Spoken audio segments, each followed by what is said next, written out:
Jim Carlisle had always considered himself a man of principle. Raised in a small Midwestern town, he had learned the value of hard work and loyalty from his parents, who ran a modest hardware store. His father's words echoed in his mind during tough times. You build trust one brick at a time, but it only takes a single blow to tear it down. Jim met Linda at a local charity event when he was 27. She was vibrant and full of ambition, a stark contrast to his reserved demeanor. Their chemistry was undeniable, and within 2 years they married, combining their dreams to build a stable and happy family. Jim started a career as an aircraft mechanic while Linda ventured into event planning, thriving on her creativity and energy. The couple's life seemed idyllic on the surface. They had 2 children, Emma and Tommy, whose laughter filled their home with warmth. But as the years passed, cracks began to form in their relationship. Jim's long hours at work left him exhausted, while Linda's growing social circle often left her absent from family life. Arguments became a regular feature of their evenings, though they always made an effort to shield the kids from the tension. A turning point came during a particularly stressful period. Jim was struggling to meet a tight work deadline, and Linda had taken on a high-profile client whose demands consumed her time. Their communication broke down completely. One evening, Linda didn't come home after a work function, citing exhaustion as the reason she stayed at a colleague's place. Jim's suspicions grew, though he brushed them aside, unwilling to confront the possibility of betrayal. Months later, Jim stumbled upon a series of text messages on Linda's phone while searching for their son's missing tablet. The content left no room for doubt. Linda was involved with another man. Confronting her led to a bitter fight, during which Linda accused Jim of neglect and claimed she felt trapped in the monotony of their life together. Jim's pleas for counseling were met with resistance, as Linda insisted that their marriage was beyond saving. In the weeks that followed, Linda's behavior became increasingly erratic. She spent nights away from home without explanation, leaving Jim to care for the children alone. The final blow came when she suggested separating, citing her need for freedom. The emotional toll on Jim was immense, yet he resolved to stay strong for the sake of Emma and Tommy. But as Linda's absences became more frequent and her detachment more pronounced, Jim began to feel as though his family was slipping away piece by piece. Jim felt completely overwhelmed by despair. His marriage had dissolved, leaving his life in utter disarray. Everything he had worked tirelessly to build seemed to disappear in a moment, leaving a void that grew heavier with every passing second. Why had she chosen this path? He couldn't comprehend her actions. His mind swirled with endless questions, yet no clarity emerged, only the shattered remnants of a life he struggled to confront. Exiting Morrison's restaurant, he trudged back to the hotel, gathered his belongings, and left hers untouched. Let's see if she even notices her stuff is missing, he muttered to himself. Clothes, makeup, a husband. After checking out, he drove home, parking his Ford Explorer beside the F-150. Staring at the house, he sneered. Home feels more like a tomb, and I'm the ghost stuck inside. Inside, silence greeted him like a suffocating fog. It wasn't peace. It was oppressive. He sank into the living room, couch, the weight of his reality pressing down. His tears flowed freely as he sobbed, unable to hold back. Thoughts of his children, Emma and Tommy, filled his mind, making the pain cut even deeper. He sat there for over an hour, spiraling further into despair, until something in him snapped. Moving on impulse, he stumbled to the bar, grabbed a bottle of whiskey, and smashed its neck against the counter. He took a swig, the sharp burn offering no comfort, only a trembling in his hands. In a sudden rage, he hurled the bottle at the fireplace. The glass exploded on impact, scattering shards everywhere and knocking their wedding photo from the mantel. The frame cracked as it hit the floor.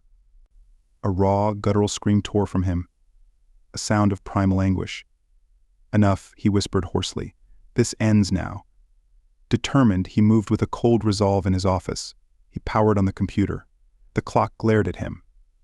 10:24 p.m., he muttered bitterly. Let's see how much damage I can do. Logging into their joint accounts, he systematically drained them, transferring every cent into his personal account.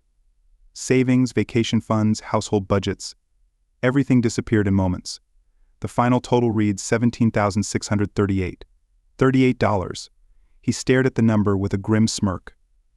Revenge on a budget, he muttered. He left a few dollars in 2 accounts before closing the others, but he wasn't done. He typed letters, one to his mother, another to Linda's parents. Each detailed her betrayal and his decision to leave. He drafted emails to news outlets with dates, names, and details, saving everything meticulously. He also wrote letters to Emma and Tommy for their 18th birthdays. These were less about anger and more an explanation, an attempt to help them understand. After printing and sealing the letters, he set them aside, hoping they'd forgive him someday. In the bedroom, he packed a small bag with clothes and essentials. After a quick shower, he dressed, laced up his boots, and stood tall. "This is it," he muttered. Time to move forward. He grabbed his giant's cap and coat, and while coffee brewed in the kitchen, he scribbled a note on a yellow pad. "Linda. We're done. Goodbye. Live with the consequences." Guess who? He placed the note on the table, setting his wedding ring on top. In his office, he opened the tool safe Linda always hated. He retrieved his 357 Colt Python, ammunition, some emergency cash, and their marriage certificate. Back in the kitchen, he tore the certificate into shreds and pinned the pieces to the wall with a knife. Adding a splash of ketchup over the display, he stepped back and muttered, "Perfect." Satisfied with his symbolic farewell, he packed his gear into his F-150, loading camping supplies, fishing gear, gas cans, and ammo. He left the fridge unplugged, its doors open, and slashed the power cord for good measure. Doubt crept in as he thought of his kids. "Am I doing the right thing?" he whispered. The silence offered no answers. Shaking off the hesitation, he climbed into the truck and drove away, leaving the house unlocked. The streets were empty as he drove into the night. By 1:30 a.m., he parked outside L.W. Stern's office. Too exhausted to think, he set his phone alarm for 8 a.m. and tried to sleep.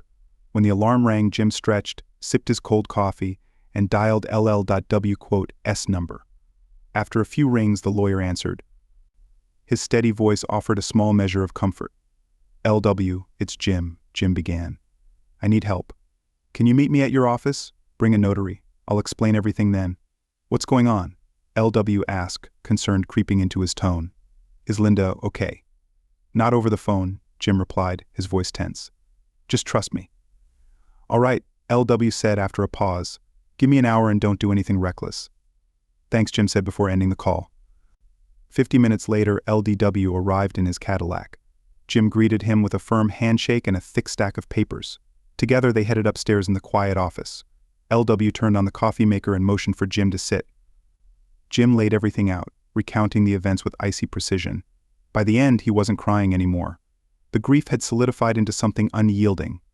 LW listened intently, his face somber. When Jim finished, the older man sighed deeply. "What do you want to do?" he asked gently. Jim's gaze hardened. "Disappear," he said. "No divorce, no legal fights. Just vanish. She left me without thinking twice." "I'll do the same." "And your kids?" LW pressed.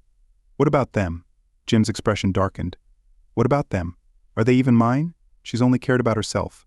Why should I care more than she does?" He exhaled sharply. "Set up a trust for my 401k and pension for the kids when they're 21. I'll sign power of attorney over to you so I never have to deal with her again. Can we make that happen?" After a long silence, LW finally broke the tension.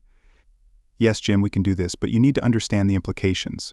She can file for divorce and claim abandonment.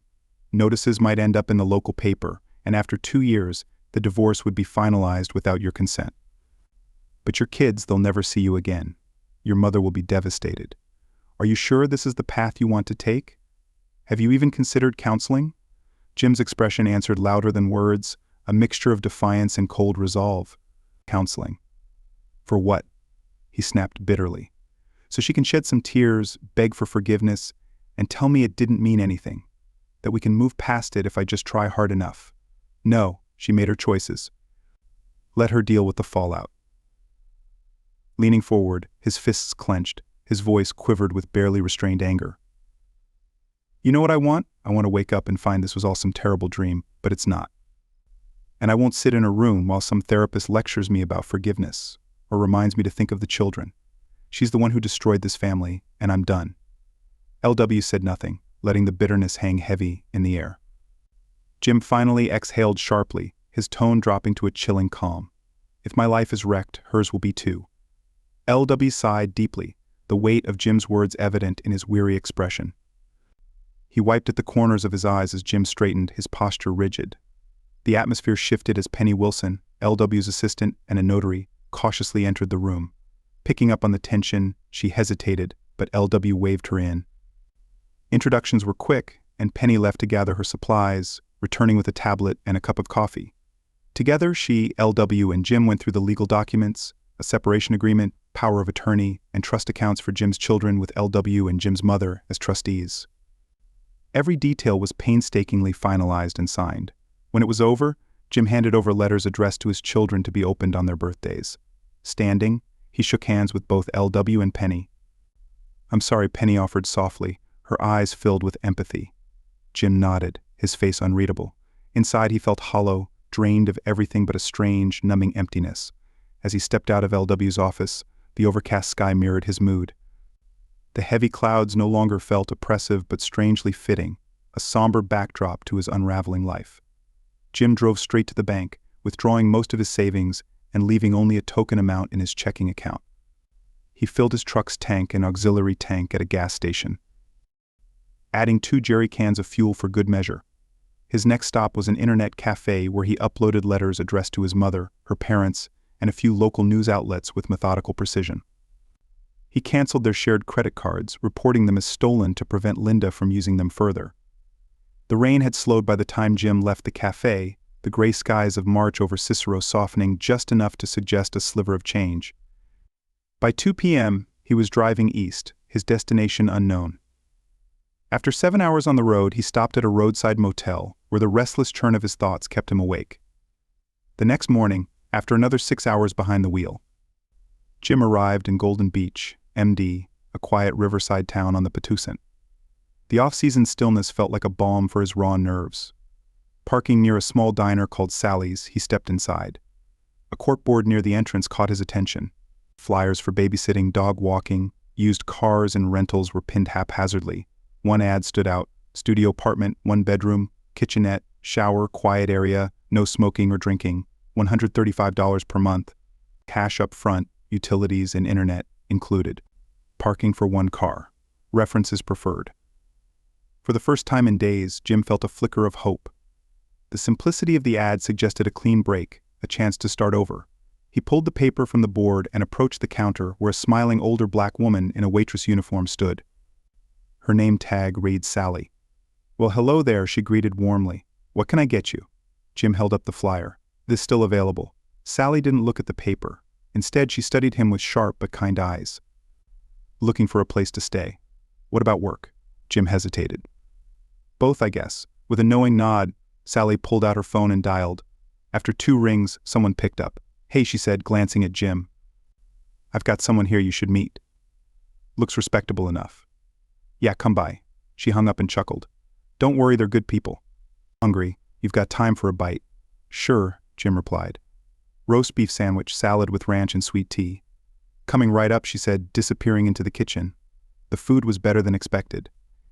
The roast beef was tender, the salad crisp, and a surprise side of coleslaw complemented the meal. Jim was on his second glass of tea when the door creaked open and 2 strangers walked in. One was a slender, athletic East Asian woman in her early 40s. The other, a tall, rugged man in his 60s, carried himself with the unmistakable bearing of a Marine. The man guided the woman to a seat on Jim's left before taking the stool to his right, removing his sunglasses and fixing Jim with an intense gaze. Jim smirked. "Don't be shy. Take a seat." The man didn't flinch, but the woman broke the tension with a warm smile. "Hello, I'm May Lowell, and this is my husband, Joshua." "Say hello, Joshua." "Hello," Joshua muttered, his eyes not leaving Jim. May extended her hand, and Jim shook it. "What's your name? Where are you from? And why are you here?" she asked bluntly. Jim hesitated but handed over his driver's license and a brief, vague explanation. "Are you married?" she pressed. "Yes," he admitted reluctantly. "Kids?" Jim's tone sharpened. "Yes, but I don't know where they are and I don't care to." "I've done nothing illegal. Morally questionable." "Sure, but I'm not interested in justifying myself. If you don't like it, I'll leave." Joshua's deep voice broke the tension. "Enough, May." She fell silent. And Jim turned to Joshua, whose expression softened slightly, though his commanding presence remained. "The rent's $150. 0 a month starting next month," Joshua stated. "It's clean and quiet, and the price won't change unless you break the deal. Interested? We'll show you the place and we'll shake hands to seal it." shake hands. Jim raised an eyebrow. I'm a man of my word, Joshua replied evenly. After a pause, Jim nodded. Let's see it. He paid for his meal, just over $5, and left a generous tip for Sally. She nodded in approval as he followed the lulls outside. Joshua exchanged brief words with two sheriff's deputies getting coffee, then led May to a gleaming black Jeep Rubicon Sahara. Helping her into the passenger seat, he murmured something before shutting the door and motioning for Jim to follow. It was the first time Jim had seen Joshua crack a smile. The image lingered in Jim's mind as the grin faded and Joshua's face turned serious again. Sliding into his Jeep, Joshua cast a glance at Jim before pulling away. Jim followed in his truck, the Marine Corps and American flag decals on the Jeep's rear window, guiding him through the winding roads. A faded Vietnamese flag from the 1970s hinted at stories Joshua had yet to tell. After about 12 minutes, they turned down a secluded doctor that opened to a cluster of raised bungalows perched near the water. The quiet marina stretched into the distance. The tranquil scene, a stark contrast to the chaos Jim had left behind. They stopped in front of a modest blue cottage with crisp white shutters near the riverbank. Jim parked, stepping out to examine the sturdy ramp and stairs. Leading to a wide veranda, the Lowells took the stairs while Jim opted for the ramp, appreciating its solid craftsmanship. At the top, Joshua unlocked the door and gestured for Jim to step inside.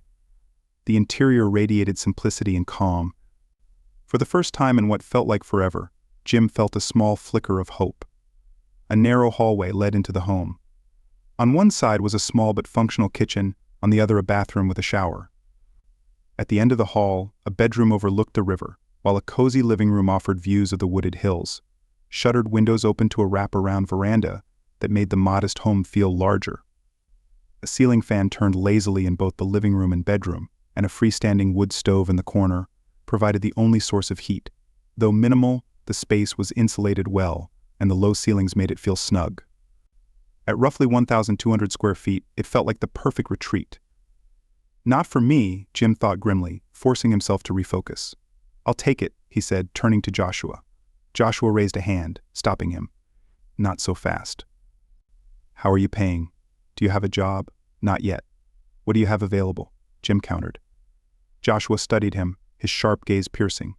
After a moment, he exchanged a look with May before speaking. What can you do? I'm a licensed aircraft mechanic, decent at woodworking, and I know my way around a forklift, Jim replied evenly. Joshua nodded, the assessment clearly improving in his mind. All right, minimum wage, cash under the table.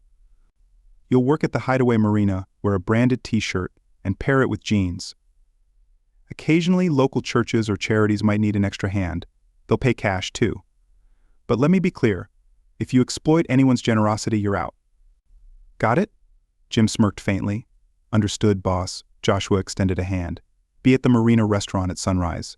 Come half an hour early if you want breakfast. Let's see what you're made of. Agreed. Agreed, Jim replied, shaking his hand. That handshake marked a pivotal shift in Jim's life. Over the coming months, he learned more about the Lowells. Joshua had been a Marine Scout during the Vietnam War, rescuing May and her family from dire circumstances. They were relocated to the Philippines before eventually resettling in the United States with the help of Catholic charities. Joshua, captivated by May's strength and spirit, stayed in touch after his return stateside. Years later, he formally reconnected with her in Oceanside, California. Despite resistance from his family, Joshua converted to Catholicism and they married. The couple moved to Paris Island, where Joshua continued his military career, climbing the ranks to infantry sergeant major. His distinguished service included Operation Desert Storm and an unnamed mission he refused to discuss.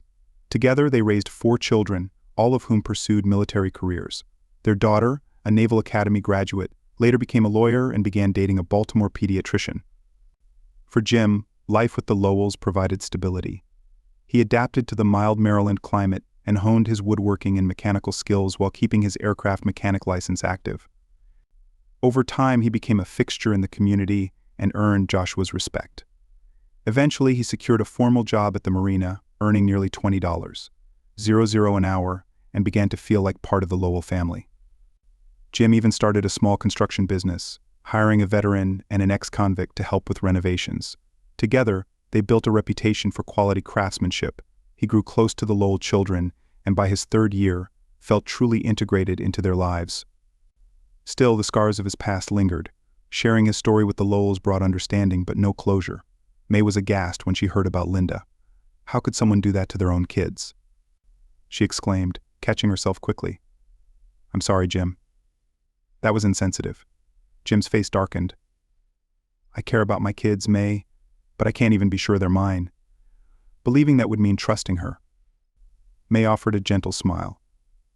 I understand. I'm sorry, Joshua, who had remained silent, finally spoke. You're broken, son. No judgment here. Life kicked you when you were down, and you took the only road you saw. But you're still broken, and you've done nothing to fix it. Though the anger had dulled over time, Jim knew Joshua was right. 3 years with the Lowells had given him a semblance of peace, but the bitterness still clung to him, holding him back. He thought he was healing, but deep down he was trapped. That began to change one Sunday morning when Jim, leaving the grocery store, saw a young woman struggling in the parking lot. 2 men were maltreating her as she fought to get into her Toyota Supra. Her screams pierced the air, but no one else seemed to notice or care. Jim dropped his bags on the hood of his truck and charged toward them, snapping open the folding baton he carried for protection. Hey, he shouted, drawing their attention. The men turned and Jim spotted a tool in one of their hands. Instinct took over. He swung the baton, cracking the man's wrist with a sickening snap. The tool clattered to the ground as Jim shoved the injured man into his accomplice, slamming them both against the car. The first doubled over in pain, clutching his wrist, while the second groaned, holding his ribs as they crumpled to the ground. The woman, still crying, frantically tried to open the back door. Jim realized why when he saw a small child strapped in the car seat. Grabbing his phone, he called Michael Lowell. Mike, I need backup. Grocery store, parking lot, possible robbery, or worse. Stay put. We're on our way, Michael replied.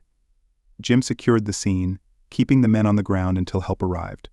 When Michael and his partner arrived, weapons drawn, Jim handed over the tool and explained what had happened. The woman, who introduced herself as Emma Lindell, thanked him tearfully. She and her daughter were shaken but unharmed. For the first time in years, Jim felt like he'd made a difference. Later, as Emma invited him to lunch at Sally's, Jim hesitated, but agreed. For the first time in a long while, he felt a spark of something unfamiliar. Hope. After locking his groceries in the truck, they walked to Sally's. Stepping inside the cool diner, Jim felt something he hadn't experienced in a long time. Hope. Sally spotted them as they entered and waved toward an open table. The ever-cheerful hostess greeted them warmly, a rare exception to her usual practice of reserving tables for her regulars. Are you two here for the hero discount? She teased with a grin. Jim blinked in confusion, but Emma giggled. Word travels fast. Who's Sally? Mike mentioned the incident on the radio, Sally said, chuckling. Looks like Mr. Nice Guy here is already famous. Well done, Jim. I knew you were one of the good ones.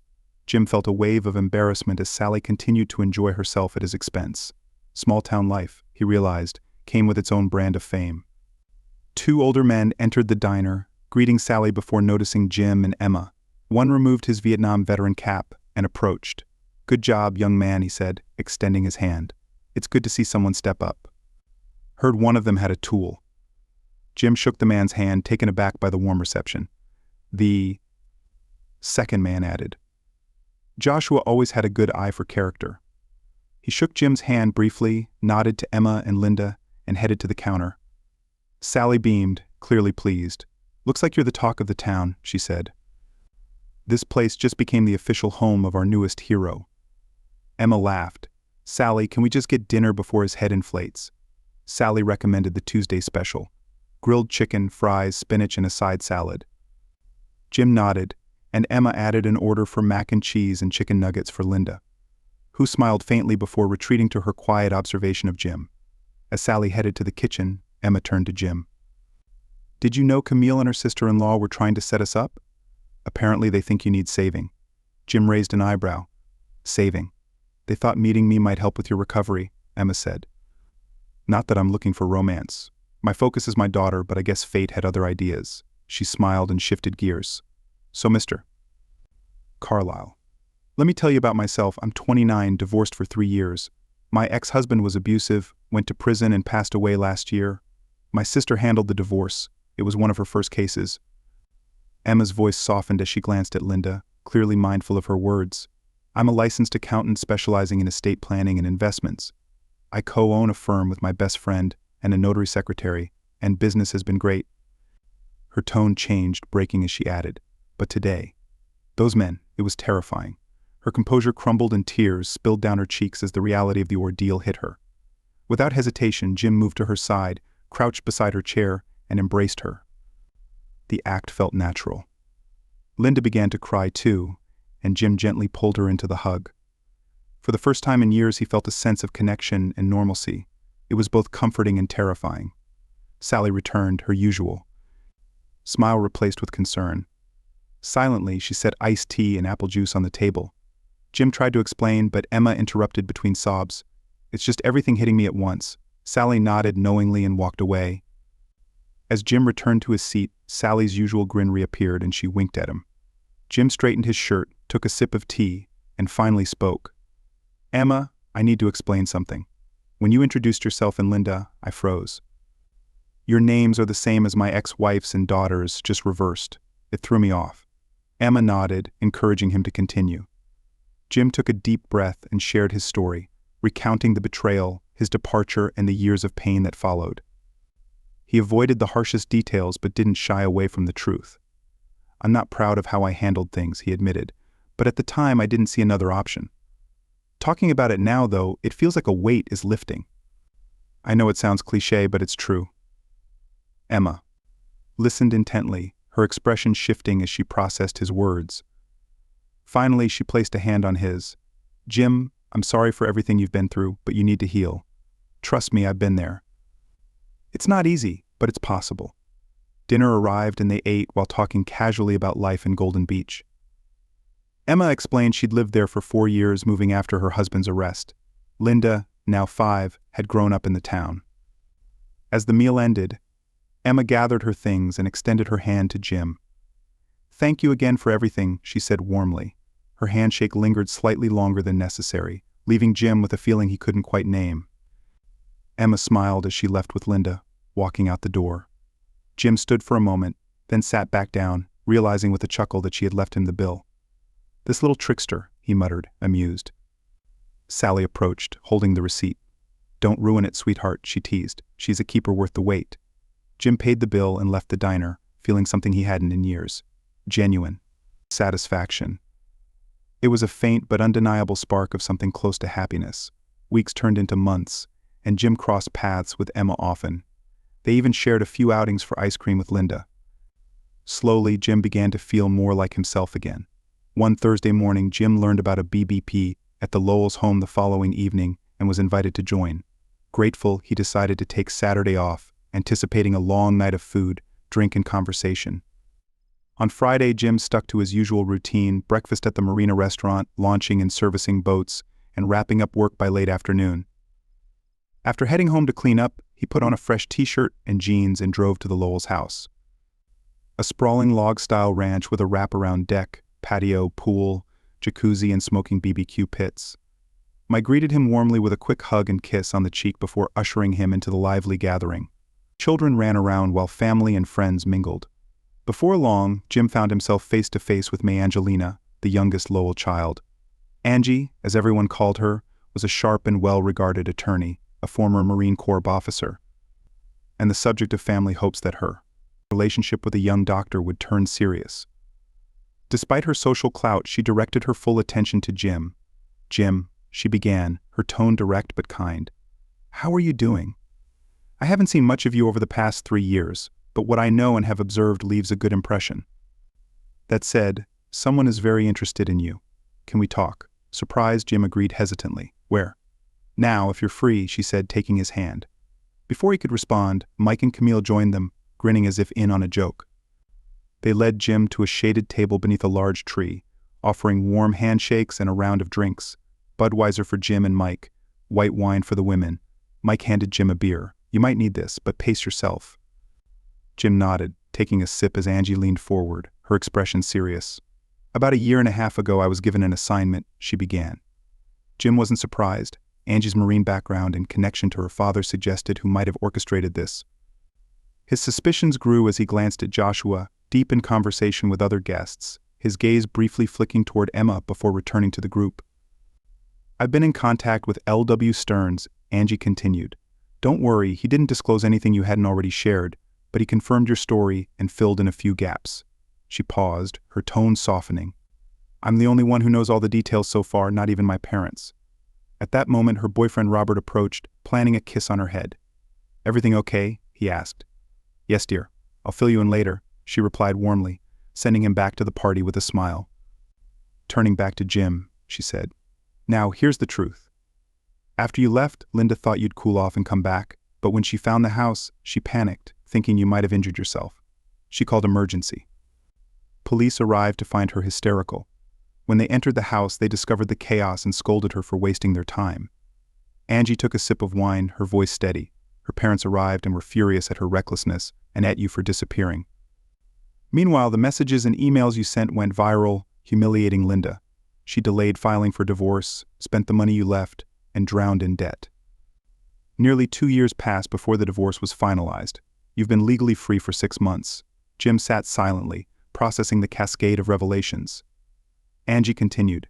Linda sold the house, lost her job, started drinking heavily, and fell into bad company. Her parents took custody of the kids. Your mother sees them regularly, but Linda, not so much. Last week, she entered rehab.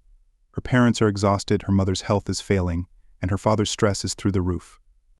The mood grew heavy as Joshua and Mai joined the group. Joshua's tone was firm as he addressed Jim. Son, everyone knows now your family, her family. Maya and I don't know the full story yet, but it's time to stop avoiding it. This isn't just about you anymore, there are others involved, people who care about you. Jim exhaled deeply, the weight of his decisions and their consequences pressing down on him. The road ahead seemed daunting, but for the first time he felt he might not have to face it alone as Emma appeared nearby. Jim couldn't help but wonder how much longer his fragile peace would last. His carefully rebuilt life suddenly felt precarious. How haven't they found me yet, he thought. I registered my truck, got a new license, and even pay taxes. It's not like I've been hiding.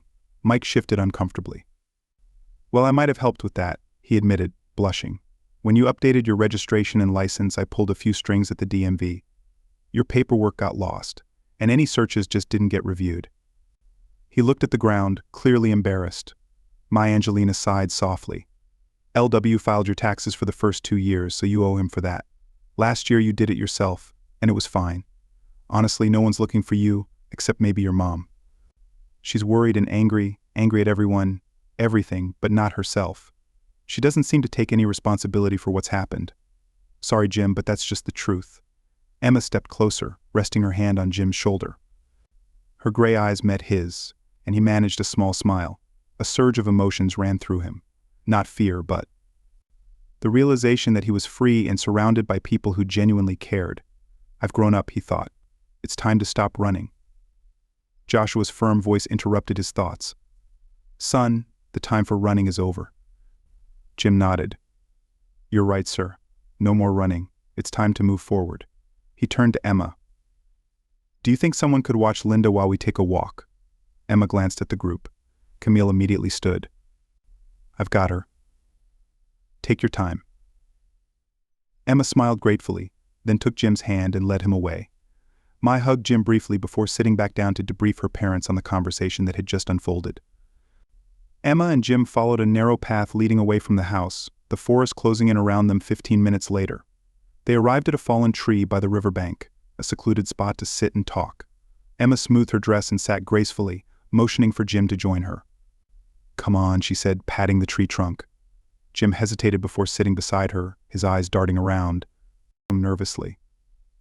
Emma leaned back, closed her eyes, and smiled serenely. Her calm unnerved him. It felt like she already knew how this would end, as if this moment was exactly as she'd planned. Finally, Jim gathered his thoughts. Emma, you need to know everything, he began. I need to tell you my whole story. Emma opened her eyes and met his gaze. I'm listening. Jim recounted the painful details of his past, his betrayal, the choices he'd made, and how he'd spent the last 3 years adrift. He described the shame and loss, how he'd avoided mirrors and how lost he'd felt. He shared what Angie had revealed earlier and admitted how their first encounter had started to bring him back to life. By the end, he felt exposed, bracing for Emma's reaction. Instead of anger or pity, Emma's eyes sparkled with amusement. She burst into laughter. So she teased, "You're telling me you're the honorable type?" "Because honestly, you've been nothing but honorable since the day we met." Her admiration was unmistakable, and her grin carried a hint of affection. Jim, caught off guard, hesitated before taking her hands in his. "I'm thinking about asking Angie to contact LW," he said. "I want to see if I can get custody of my kids.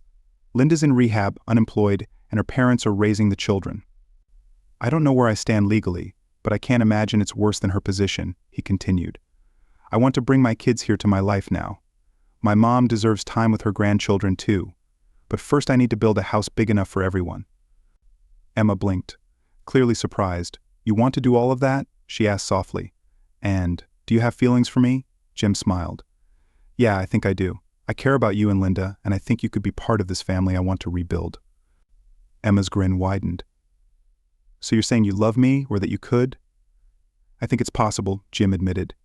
Then, gathering his courage, he kissed her. It wasn't dramatic, just simple and sincere. But to Emma it felt like a promise. "You're mine," she said, softly smiling. "And I'm yours," she continued with renewed determination. "I know an architect who can help us design your house, and we'll have Angie start the custody process with LW. Don't worry about legal fees, we'll figure that out later." Jim nodded, overwhelmed but hopeful.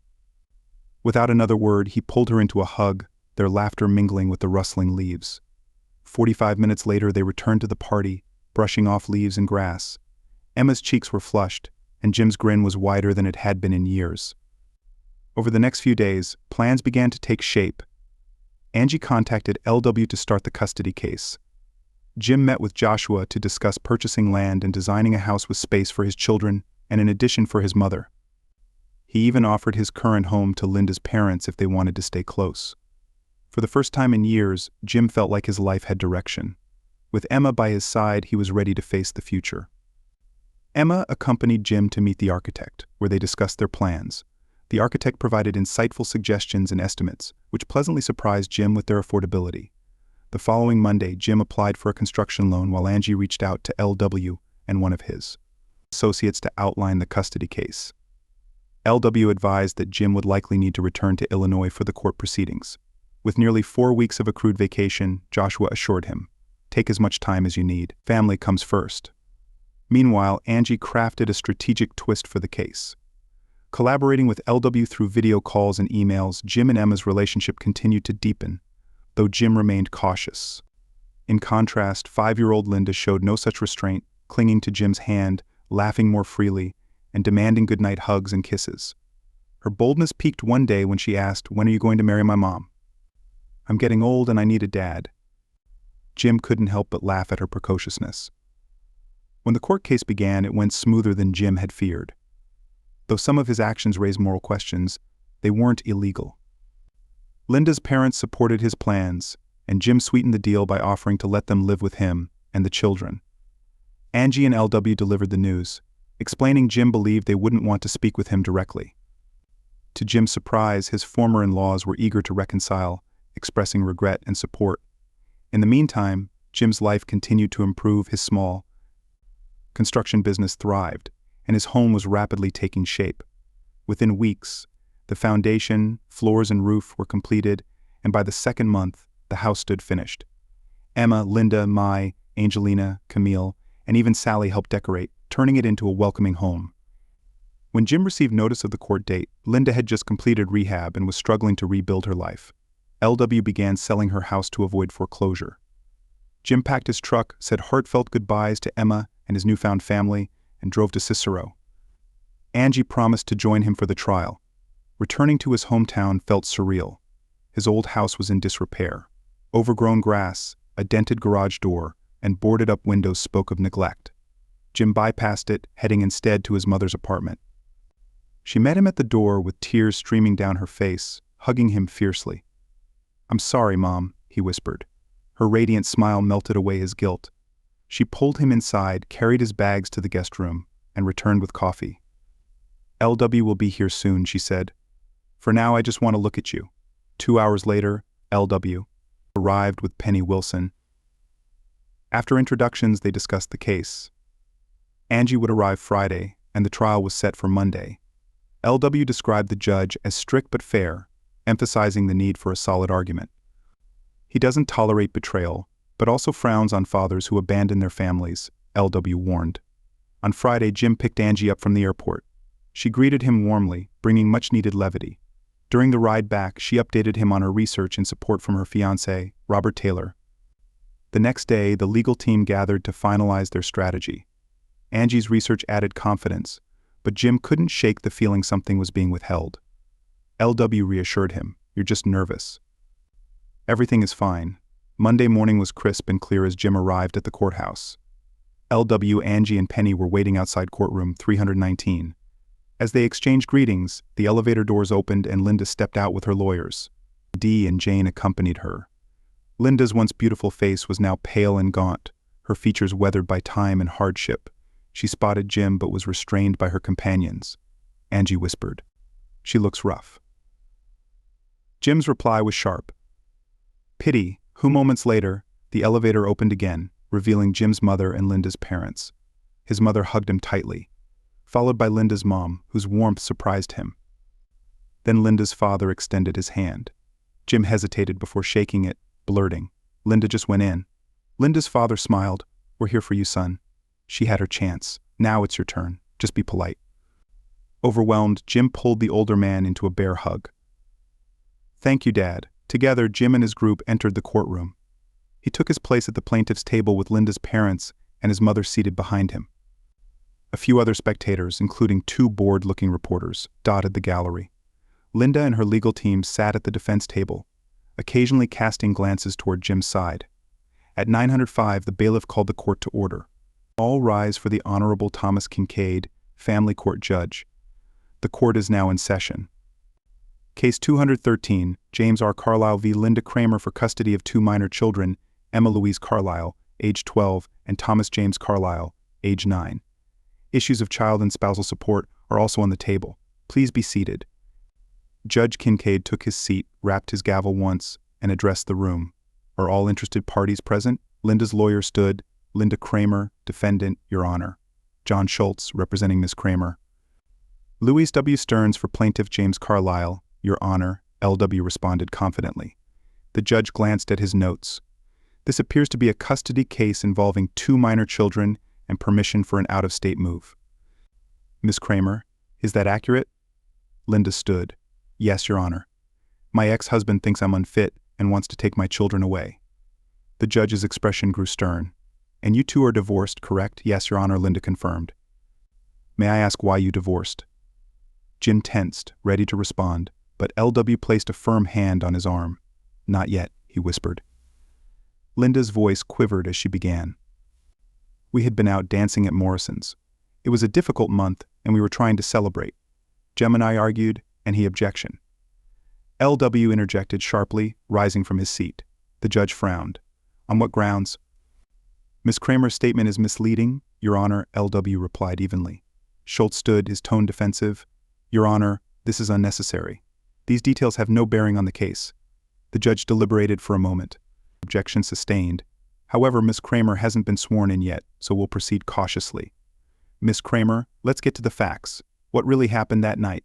Linda faltered, her pale face betraying her distress. I can't," she stammered. "It's not what you think." Schultz quickly rose again. "Your Honor, I object to any insinuations about my client's personal life. These allegations are irrelevant." LW smiled, his confidence unshaken. Angie exchanged a knowing glance with him. The judge raised an eyebrow. "Ms. Kramer, are there allegations of misconduct here? Please clarify." Linda shrank further into her seat, visibly shaking. Turning to LW, the judge asked, "Can Mr. Carlisle shed light on this matter?" LW nodded. Jim rose, his voice steady. "Swear me in, Your Honor. I'll explain." "Objection, Your Honor." Schultz shouted, his frustration evident. "This is a one-sided account and should be excluded." Objection overruled. The judge ruled firmly. "Bailiff, swear in the witness." The bailiff approached Jim, holding a Bible. "Place your left hand on the Bible and raise your right hand," the bailiff instructed. "Do you swear to tell the truth, the whole truth, and nothing but the truth?" "I do," Jim responded firmly. "State your name and address for the record," the bailiff continued. "James Carlisle," Jim replied. Hideaway Marina, Golden Beach, MD. The judge nodded. Proceed, Mr. Carlyle. What happened that night? Jim took a deep breath and recounted the events in detail. From leaving the house to Linda disappearing after heading to the restroom, he described how she left without explanation and spent the night with another man. She didn't say a word, didn't explain. She just left, he concluded, looking directly at Linda. So I went home and did the same. At least I left a note. The courtroom fell silent, except for Linda's quiet sobbing. Then she erupted. You abandoned me and the kids, you coward. Jim's reply was calm but cutting. Just like you abandoned me, the judge banged his gavel twice. Order any more outbursts and I will take action. Turning to Linda, he asked, Is Mr. Carlyle's account accurate? Tears streamed down her face as she hesitated, the truth visibly crushing her. Yes, Your Honor, she whispered. Everything he said is true. I ruined everything. The judge turned his attention back to Jim. While I sympathize with your situation, leaving your family for nearly 4 years is a serious issue. Jim opened his mouth to respond, but Angie stood, pulling him back to his seat. Your Honor, may I address the court? And you are? The judge asked. My Angelina Lowell, Mr. Carlyle's lawyer from Maryland, Angie replied. There are people here who can provide additional context. The judge nodded, and Joshua Lowell stood. Your Honor, I've known Jim for 4 years. When he arrived, he was broken, but he's rebuilt himself. He's proven his integrity and character. One by one, others spoke on Jim's behalf. Joshua's family, Sally from the diner, and finally Emma Lindell. Emma described how Jim had saved her and her daughter during a carjacking, calling him a man of honor. This case is part of his healing process, she concluded. I love him, Your Honor, Linda muttered angrily, prompting another sharp gavel strike. The judge ordered a recess, scheduling the hearing to resume at 2 p.m. As the court emptied, Jim turned to Emma, his voice low. So you love me? Emma blushed. Yes, and now you know, Jim smiled. Good, because I love you too. Jim held Emma's hands and kissed her gently. Turning back toward the group, they were met with smiles, laughter, and a few blushes from their friends and family. Together they walked to a nearby steakhouse for lunch. The atmosphere at the table was light and celebratory. Jim's legal team was in high spirits, particularly Angie, who basked in the success of assembling his strong support network. LW leaned over to her and said, If you ever get tired of Maryland, give me a call. I'd be happy to find you a place in my firm. By 1:45, they returned to the courthouse to chaos on the defense's side. Linda was missing. Her legal team scrambled to explain her disappearance, presenting signed and notarized documents where Linda conceded to all of Jim's claims and waived her parental rights. Jim sat in stunned silence as LW and Angie explained. What does this mean legally? Jim asked. LW replied, It means you won, son. She's relinquished everything. You're already divorced. This was just the rest. Angie placed a reassuring hand on his shoulder. It's over, Jim. Move forward. There's nothing holding you back now. It's really over, Jim murmured, trying to process the finality. But at what cost? His next steps loomed, picking up his children from school. They were unaware of the day's developments, but their lives were about to change. 2 reporters loitered nearby, but LW intercepted them, promising a statement later. That should keep them busy for a day or two, he chuckled. Hopefully something more newsworthy comes along. When Jim arrived at the school with Emma and Linda's parents, his children spilled out of the building, chatting and laughing. Spotting their grandparents, they ran toward them, but froze when they saw Jim. Their hesitation lasted only a moment before they erupted into excited shouts. Daddy, Daddy, they cried, rushing to hug him. Where have you been? Why didn't you call? Where's Mom? Jim embraced them tightly, emotions flooding him. Emma stood at a respectful distance, watching quietly. After a moment, Jim introduced her. Kids, this is Mrs. Lindell. She's a good friend of mine. The children studied her curiously before Jim suggested, How about we head to your grandparents' house for lunch? You can meet some of my other friends. They agreed eagerly, piling into the grandparents' car. At the house, they joined a lively backyard gathering. After lunch, the tone shifted as Jim called everyone together for an important talk. Taking a deep breath, he began. Kids, your mom has left. I don't know where she is, but we'll try to find her. For now, she's gone. His daughter frowned, but didn't look surprised. It became clear that Linda's absences had been frequent. Jim continued. I went to court for custody and your grandparents supported me, I won. Now you have a choice. You can live with me or you can stay here with your grandparents. His daughter spoke first. She cheated on you, didn't she, Dad? There were different men all the time.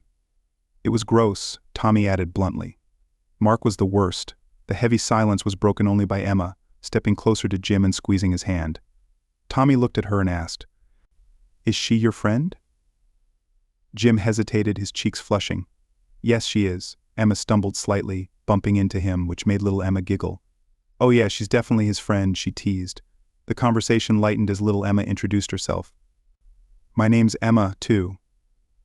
"Emmeline," Big Emma replied with a smile. "But my friends call me Emma." "I like it," little Emma said. "My real name is Emily, but everyone calls me Emma." The interaction brought a much-needed moment of levity. Tommy, watching closely, turned to Jim. "She's suitable, Dad. What do you think?" Jim smiled, caught off guard by his son's maturity. "I think so too." Over the next 2 days, Jim shared his plans with his family. He proposed that everyone move to Maryland, selling their current homes for a fresh start. The children were excited, especially knowing that their grandparents would join them. Surprisingly, the grandparents agreed, believing a new environment would be good for everyone. Preparations began quickly. Linda's continued absence made logistics simpler, though emotions ran high. Jim's mother held a garage sale and donated items to charity, while Linda's parents packed and listed their home for sale. With all the paperwork finalized, the convoy set off. Jim's father-in-law drove the children, and Jim and his mother shared the moving truck.